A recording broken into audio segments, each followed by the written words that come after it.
হাতিয়া বড়ই বাম্পার ফলনে চাষীদের মুখে হাসি। সাব্বির ইবনে সিদ্দিক পাঠানো তথ্যচিত্রে। কৃষি প্রধান বাংলাদেশের নোয়াখালী বিচ্ছিন্ন দ্বীপ হাতিয়ার বড়ই চাষে সাফল্য এনে দিয়েছে স্থানীয় কৃষকদের। কম খরচে উচ্চ ফলনশীল বলসুন্দরী, ভারত সুন্দরী, কাশ্মীরি জাতের বড়ই চাষ করে লাভবান হচ্ছেন চাষিরা। বলসুন্দরী দ্রুত ফলন আসে, পোকামাকড় প্রতিরোধী এবং স্বাদে উন্নতি। বাজারের চাহিদা দিন দিন বাড়ছে, ফলে চাষিরা পাচ্ছেন ন্যায্য মূল্য।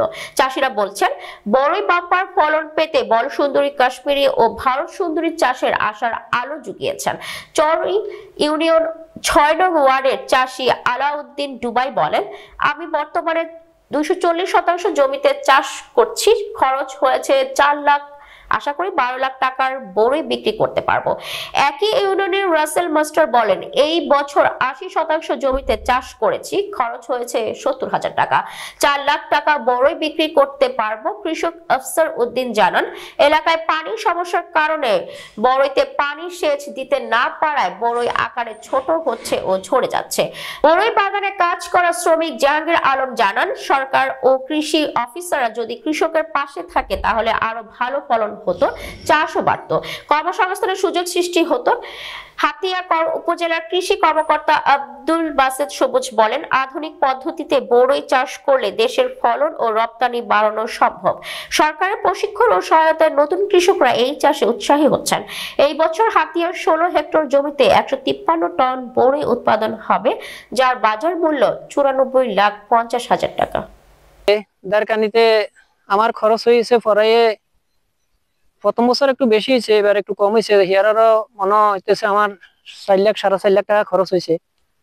আমার বিক্রি উঠবো ইনশাল্লাহ ১০ থেকে ১২ লাখ টাকা ইনশাল্লাহ বিক্রি উঠবো হয়েছে। এবং দ্বিতীয় বছর আমার সার এবং বদলা খরচ মিলাই ৭০,০০০ টাকার মতন কষ্ট হয়েছে আমার। এখন পর্যন্ত প্রায় আমার ২ লাখ প্লাস বরে বিক্রি হয়েছে। আশাবাদী আমি ৩ লক্ষ টাকার বরে বিক্রি করবো। এখন আমার বড়ি ক্ষেতের সমস্যাটা হলো, আমি পর্যাপ্ত পানির দরকার। পানির কারণে আমার বড়িগুলা ছোট হয়ে রয়েছে। পানি হলে আমার বড়িগুলো আরো বড় হইতো এবং জরা থেকে মুক্তি পাইতাম। এখানে আমাদের পানির অনেক সংকট। আমরা আমাদের আলদিন ভাই বাগান করার পরে আমরা এখানে আরো ৪-৫ জন ভাই আছি, আমরা কাজ করতেছি। এই উদ্যোগ কৃষক এখন অনেকটা ক্ষতিগ্রস্ত পাইতে আছে, যেটার সমস্যা সরকার এবং কৃষি অফিসার যদি তারা একটু উদ্যোগ নেয়, আরো ভালো ফলন বা কৃষক আরো বাড়বে। আমরা যারা বেকার আছি আমরাও কাজে আরো জড়িত হইতে পারবো। হাতিয়া একটি উপকূলীয় এলাকা, এখানে বড়ই চাষ দিন দিন জনপ্রিয় হয়ে উঠছে। প্রায় এখানে ৩ জাতের বড়ই চাষ হচ্ছে, বলসুন্দরী, ভারত সুন্দরী, কাশ্মীরি। এবছর আমাদের হাতিয়া উপজেলায় ১৬ হেক্টর জমিতে বড়ই চাষ হয়েছে। আশা করি যে ১৩৫ মেট্রিক টনের বেশি বড়ই উৎপাদন হবে এবং আশা করি যে কোটি টাকার উপরে কৃষক বড়ই বিক্রি করতে পারবে।